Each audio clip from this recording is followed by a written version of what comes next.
미디어 심리학 9주 3차식 강의를 시작하겠습니다. 챕터 9는 언어와 사고입니다. 정확히 지능이란 무엇인가? 어떻게 측정할 수 있는가? 지능은 어디에서 나오는가? 지능은 개발될 수 있는가? 심리학자들이 이러한 질문들에 답하는 과정에서 어떠한 진보가 있었는지를 이야기하도록 하겠습니다. 지능은 자신의 생각을 지휘하고 환경에 적응하고 경험에서 배우는 능력입니다. 고다드는 앨리스 아일랜드에 도착한 이민자들에게 지능 검사를 실시했고 그들 중 점수가 낮은 사람들을 지능 장애자, 멘털 디펙티브로 특징 지었습니다. 지능 검사는 다른 부류의 사람들에 대해서 선입견을 갖고 차별화하는 것을 합리화하기 위해서 사용되기도 하였습니다. 비네와 사이먼은 보충 프로그램을 개발하도록 교육자들을 위해 검사를 만들었습니다. 학업 성취와는 관계없이 적성을 측정하기 위해 사용되었습니다. 비율 IQ는 레이시오 IQ라고 하는데 개인의 정신 연령을 신체 연령으로 나누고 그 지수에 100을 곱해서 얻어지는 통계치였습니다. 편차 IQ는 데비에이션 IQ라고 하는데 비율 IQ에 불완전한 점을 보완했습니다. 개인의 검사 점수를 같은 연령 집단의 평균 검사 점수로 나누고 그 지수에 100을 곱해서 얻어지는 통계치입니다. IQ 점수에 대한 디스트리뷰션, 분포를 보는 동영상을 보겠습니다. Now, even though there are limits to what IQ tests can tell you, they're widely used and can be pretty useful, especially for educators. The popularity of IQ tests have been able to give us extensive knowledge of the range of IQ scores. Let's look at what IQ scores look like for the entire population. IQ scores are converted to have a mean of 100. Now, the standard variation around the mean is 15 points. This standard variation is called the standard deviation. This shows how much the score varies from the mean. So the mean would be 0 because there's no difference. 15 points one way would be 1 standard deviation, 2 standard deviations, and 3 standard deviations. Same with the other way. 1 standard deviation from the mean, 2 standard deviations from the mean, and 3 standard deviations from the mean. 68% of the population is within 1 standard deviation from the mean. So 68% of the population has an IQ score between 85 and 115. Now 95% of the population is within 2 standard deviations from the mean. So 95% of the people you know score between 70 and 130 on an IQ test. And 99.7% of the population scores within 3 standard deviations of the mean. So between 55 and 145.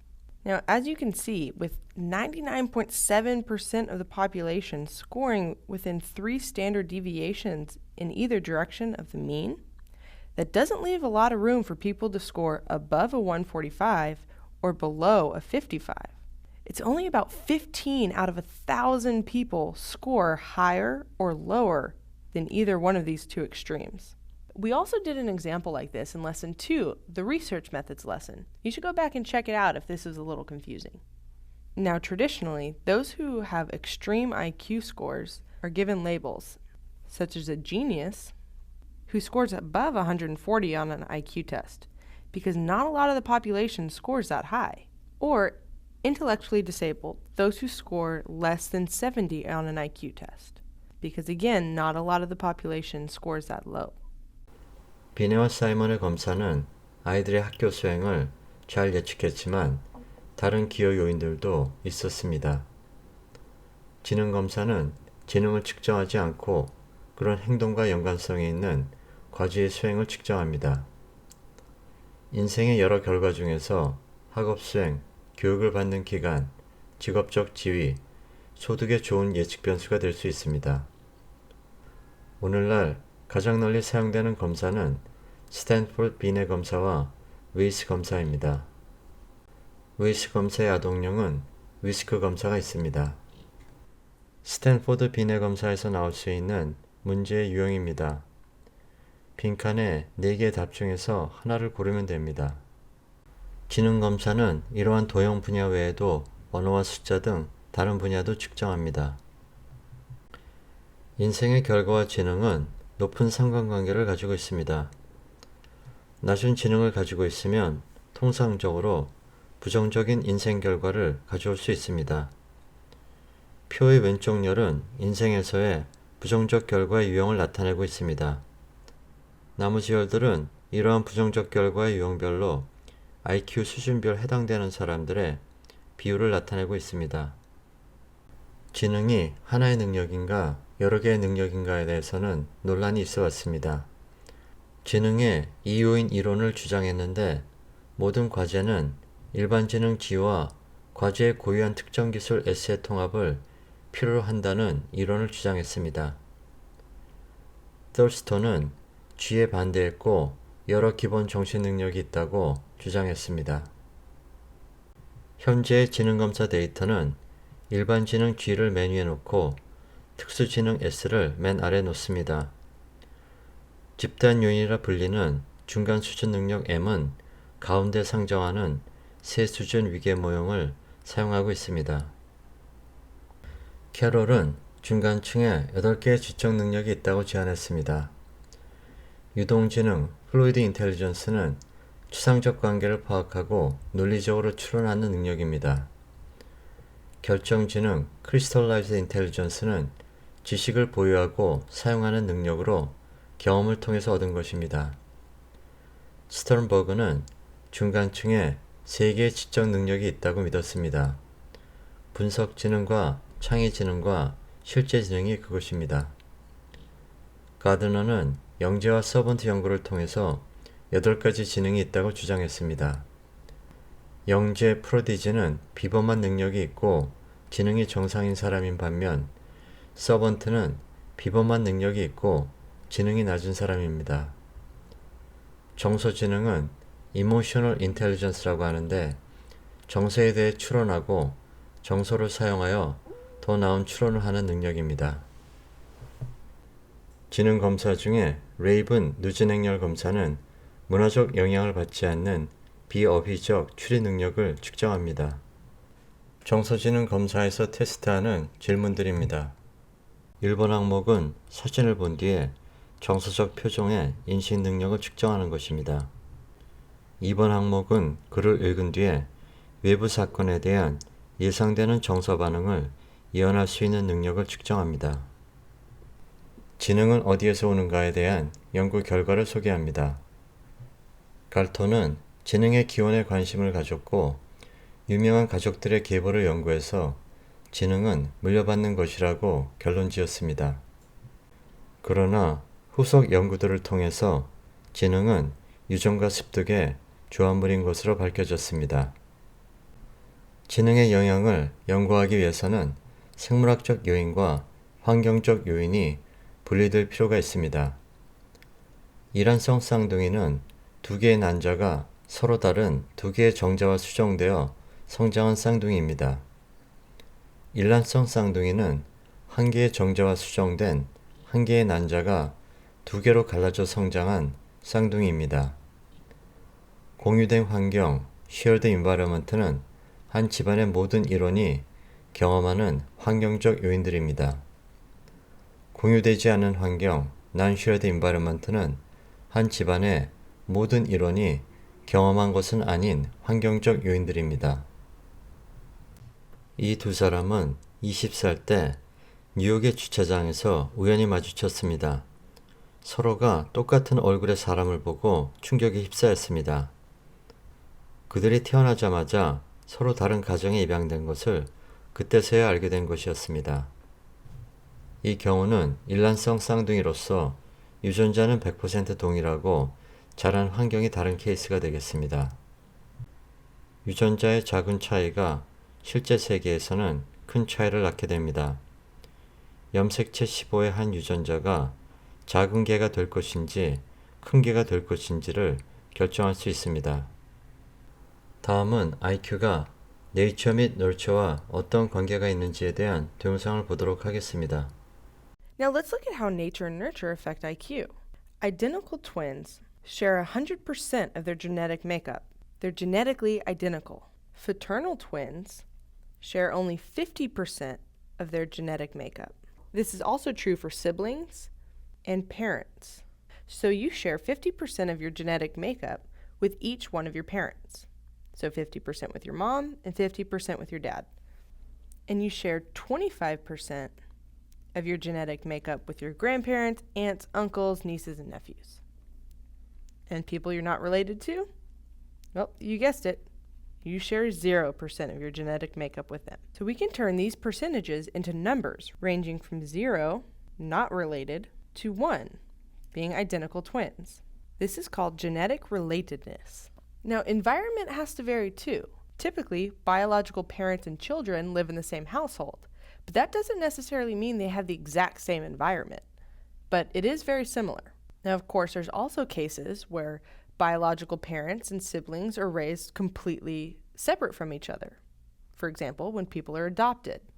Now let's look at a graph to show how IQ is related to different types of nature and nurture.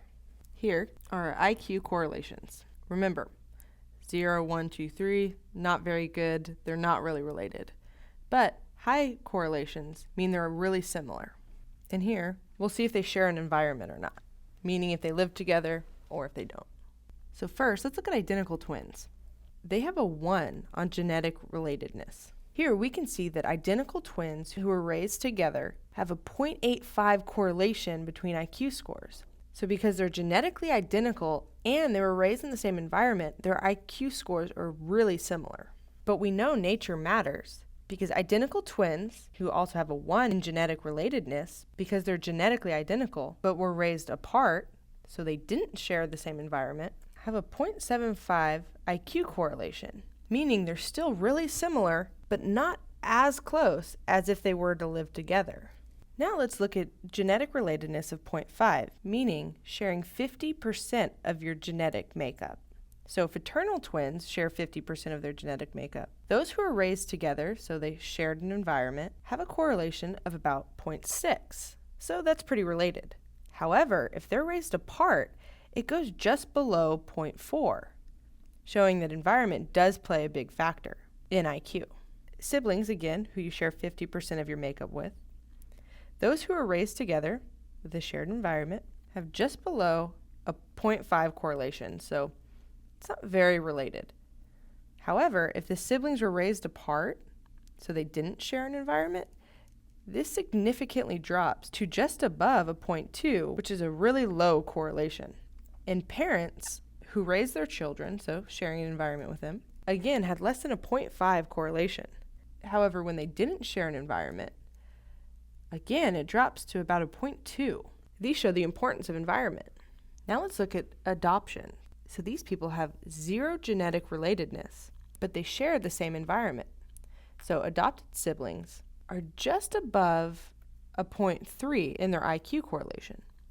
And adopted parents are just below a 0.2 in their correlation. Even though they shared the same environment, they didn't have a very strong correlation among IQ scores. That shows us that genetics are an important factor too. The formal conclusion of these studies says that about 50% of the differences between people's intelligence is due to genetic influence, and about 40% is due to environmental effects. That leaves 10% being unexplained, so we just don't know yet. 지능에 미치는 환경적 영향입니다. 상대적 지능은 시간이 지나도 보통 안정적입니다. 하지만 절대적 지능은 변화합니다. 플링 효과는 평균 지능 검사 점수가 매년 0.3% 정도 증가해 온 것을 보여줍니다. 사회 경제적 지위는 풍족한 생물학적 문화적 환경을 통해서 지능에 영향을 미칩니다. 지능은 정규 교육을 받은 양과 높은 상관관계를 갖습니다. 하지만 그 영향은 작고 좁으며 짧게 지속됩니다. 인지기능 개선제는 지능적 행동의 기초가 되는 심리적 과정, 주의와 기억 등을 향상시키는 약물입니다. 이러한 약물들은 사이드 이펙트, 부작용을 가질 수 있습니다. 운동 또한 인지를 향상시킬 수 있습니다. 인지 향상을 위해서 가장 권장되는 방법 중 하나입니다. 태어날 때 유전자를 조작하면 해마의 역량을 향상시킬 수 있습니다. 똑똑한 쥐를 대상으로 한 실험에서 이에 성공했습니다. 지난 한 세기 동안 한국 사람들과 마찬가지로 네덜란드인들의 평균 신장도 많이 향상되었습니다. 지능도 마찬가지로 평균 지능이 계속해서 증가해 왔습니다. 105세가 된 할머니는 5대에 걸친 그녀의 가족과 앉아 있는데 플린 효과는 지능은 3대에 걸쳐 증가하는 것을 의미합니다. 지능은 태어나면서 고정되는 것이 아니라 한 사람의 생애에 거쳐서 변화합니다. 대부분 사람들의 지능은 청년기에서 중년기까지 상승하며 노년기 이후에는 낮아지고 있습니다. 이는 뇌의 처리 속도 저하가 주 원인인 것으로 보고되었습니다. 유전자와 환경의 조합이 지능을 만듭니다. 유전자는 한 개인의 지능지수 범위를 만들어주지만 환경이 그 범위에서 어느 지능지수가 될지를 결정해 줍니다. 많은 연구는 교육이 지능을 높인다고 보고하고 있습니다. 그러나 어떤 나라들에서는 그러한 혜택을 충분히 받지 못하고 있습니다. 편차 지능지수 점수는 정기 분포의 모양을 띱니다. 이 그래프는 각 지능지수의 범위에 있는 사람들의 비율을 보여주고 있습니다. IQ 85와 115 사이에 68%의 사람이 있는 것을 볼 수 있습니다. 연구 결과 남성은 추상적 수학과 과학에서 여성보다 우월하고 여성은 복잡한 산문 쓰기와 이해에서 남성보다 우월합니다.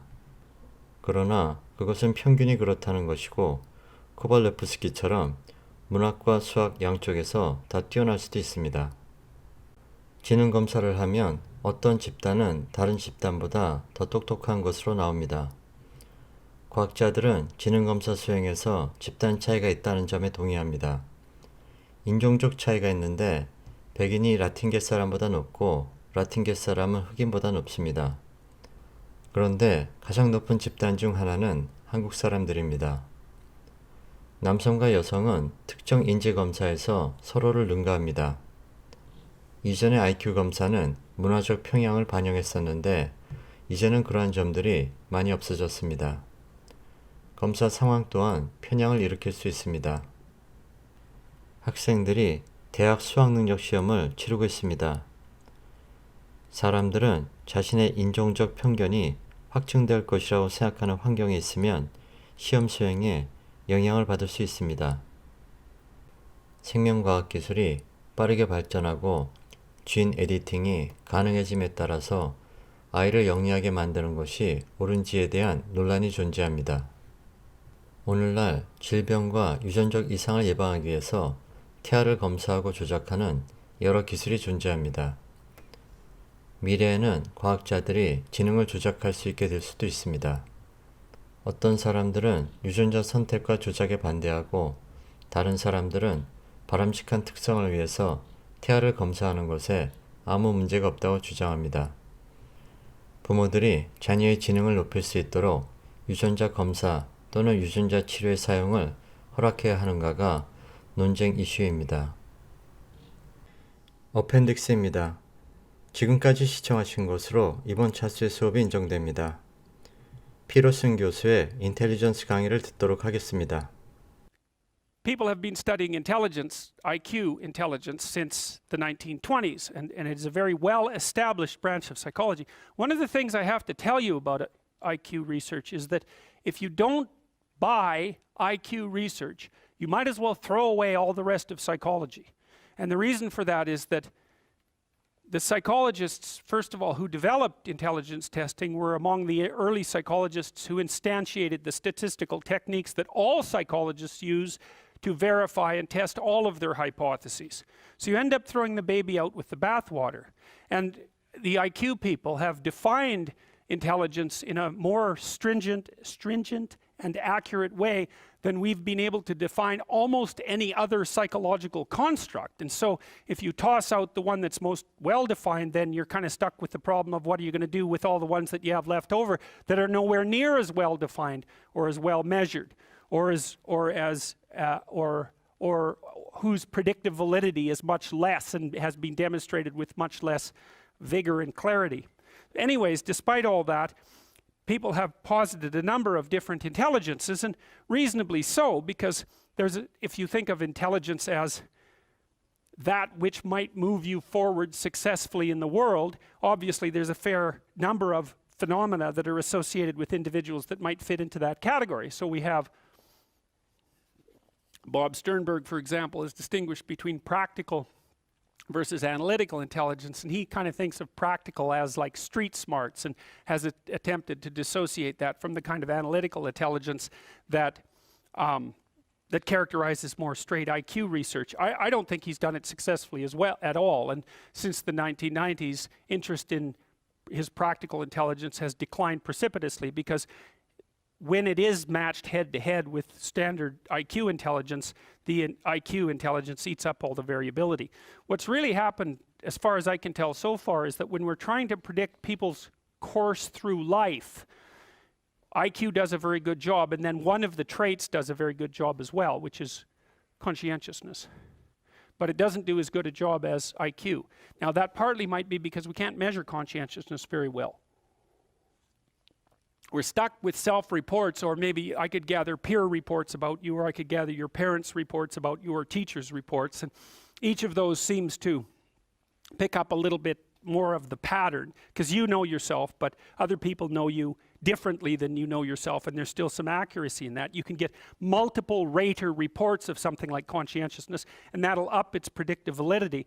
But in the final analysis, the best you seem to be able to do with conscientiousness is about a 0.4 correlation with long-term performance, whereas with IQ, in complex jobs, you can probably get 0.5 and maybe 0.6. And so 0.5 is 25% of the variance. You got to square it. 0.6 is 36% of the variance, and 0.4 is 16% of the variance. So even at the low end, let's say high end for conscientiousness is 0.4 or 16%. Low end for IQ is 0.5 or 25%. Low end estimates of IQ make it 1.5 times more powerful than the high end estimates of conscientiousness. And I think that's about right. You'd think, why do we even have to debate this? And because it's so bloody obvious to me that intelligence is a major predictor of life success. I mean, you people, I've measured the IQ of University of Toronto people, you know, people in this room who have an IQ of less than 120 are rare. Well, why? Well, smart people go to university. Now, is that actually a contentious statement? Well, it shouldn't be a contentious statement. It's self-evident. Universities were actually set up so that smart people could expand their abilities. That's why they were there. And you're selected on the basis of assessments that are essentially there to assess something like intelligence. Yes, but that is part of the controversy. Is it reasonable? And this is a measurement issue. And that's why I've been instructing you to some degree in psychometrics, because we actually know how to do this. We know how to answer that question. So let's take a look at how intelligence has been assessed and why, and then you can make up your own mind. Anyways, here's some of the examples of other forms of intelligence. And so then the question is, well, what does it mean to have a different form of intelligence? Would form A and form B be completely uncorrelated? Like extroversion, say, and neuroticism, or would they be slightly correlated, or would they be highly correlated? And then you might ask, well, how highly correlated do they have to be before they're the same thing? Or how uncorrelated do they have to be before they're different things? And actually the answer to that comes down to something like practical utility. It's like, imagine I'm trying to figure out how well you'll do in university. And I measure one thing, and it's correlated at 0.7 with another thing I measure about you. Then I might say, well, are those two things the same or different? They're pretty highly correlated. You're high in one, it means you're going to be high in the other. Well, so is there any utility in measuring both things? And the way you figure that out actually is you do it statistically. So we take the target, which might be your performance across university, and then we say, well, can we predict your performance across university better by using one variable or two variables? So we would enter them both into a regression equation. All a regression equation does, it's quite simple. So you're trying to predict a target, and the regression equation tells you how well you can predict that target if you know another fact. Now then it gets a little complicated, because that's a correlation. How well you can predict B with A. Well, a regression will say how much you can predict C if you know A and B, or A and B and C and D and E, because you can use multiple predictors. And you can weight them. So it might be 2 times A plus 1 times B equals C. And that's all a regression equation does. It's just multiplication and addition. Very, very straightforward. And so 2 variables are sufficiently different functionally if you can use both of them simultaneously to predict something of interest. So again, it's a tool-like approach. This is how the psychometricians do it. Is something real? Well, it's real if you can measure it and it helps you predict. That's how it's defined. So then you might say, well, are there these multiple intelligences? Well, the first question would be, well, what do you mean by are there? And the answer to that would be, well, let's specify the question. Since we're going to be scientific about it, let's predict how well people do in university. We'll start with the assumption that intelligence, if intelligence isn't associated with university success, then you're probably not talking about intelligence. Now, you could argue that, right? Because you could say, well, intelligence has nothing to do with university success. But that's a definitional matter. We'd have to agree to begin with. Is it reasonable to start with the presupposition that intelligence and university success share something in common? Well, I think you have to be daft to deny that initial proposition, although you could. Because you could say it was privilege or socioeconomic status or any number of sociological phenomena, and some of those are obviously relevant. Social class, for example. Because, you know, if you're in a higher social class, and all things being equal, intelligence included, if you're in a higher social class, you're more likely to go to university than you are if you're in a lower social class. So there's other factors that are going to influence whether or not you do well in university, but we're going to assume that one of them might be intelligence. Well, then you would ask, well, if you measured social intelligence, so that's, what do they call that? Social intelligence? No, emotional intelligence, which does not exist, by the way. Emotional intelligence, moral intelligence, linguistic, musical, logical, mathematical, spatial, body kinesthetic, interpersonal, and interpersonal. All different forms of intelligence. Okay, so to answer the question of whether they exist, what you do first is pick a target, prediction of university performance. Then you make a measure for each of them. Then you test to see if the measure measured the same thing across multiple instances within the same person. That's a reliability test, because what the hell good is your ruler if it stretches when you use it? It has to measure the same thing multiple times. And then you would say, okay, we'll take all these different intelligences measured the way we've decided to measure them. The first thing we'll do is see how highly correlated they are, because if they're two of them are completely correlated, then you have one, you don't have two, because that's virtually the definition of one instead of two. You can factor analyze them and see if you can pull out what's common across all of them.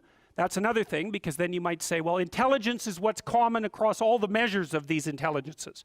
It's a proposition, it's not a fact. You have to decide if you're going to agree with it. But that, if you were going to do that, you'd use a factor analysis. You'd say, well, if someone was more likely to be musical, if they were also high in linguistic ability, and more likely to be logical and mathematically inclined if they had high spatial ability, etc., then you'd be hypothesizing that there was one factor behind all of those manifestations that's somehow similar. And maybe there wouldn't be. And then you'd take all your measures and you'd put them in something like a multiple regression analysis, and you'd predict your target, university performance. And then maybe you'd say, well, wait a minute, let's not just use university performance. Let's use junior high performance, high school performance, university performance, and job success. And then let's say that only things that predict success across all of those categories and that are the same we're going to define as intelligence. Well, that's basically how you end up with IQ.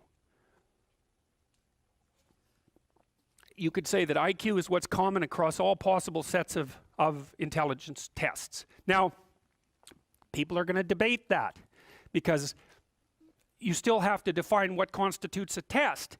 But the way the psychometricians have managed it, and have taken care of this at least to some degree, is to say, well, we're not going to define everything that we measure as intelligence. So extroverted people are more socially fluent. Are we going to call that intelligence? No. We're going to call that personality. We're going to call that extroversion. And we're going to call stress tolerance. You could say, well, if you can tolerate more stress, you're more intelligent. It's like, well, no, that isn't how we've defined it. We're going to define that as being lower in neuroticism. If you're cooperative, you're more intelligent. That's emotional intelligence.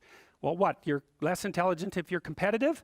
Well, no. So we've parsed that off to agreeableness. So then the question might be, is there anything left of these so-called intelligences once you control for personality and IQ? And the answer is no. Nothing. Nothing left of them. And the people who keep pushing these ideas keep trying to push them because they don't like the idea of real individual differences. And to me, that's just a matter of sticking your damn head in the sand, because it's obvious. Here, you're going to have a child. You want the child to have an IQ of 65 or 145. Decide. Okay, so you're all going to vote. Okay, you think any one of you is going to vote to have a child with an IQ of 65. That child's going to have a hard time developing even linguistic ability. They're never going to learn to read, right? They're never going to leave home, in all likelihood. So which child are you going to pick? Well, so do you believe in intelligence or not? Well, obviously, if you have any sense.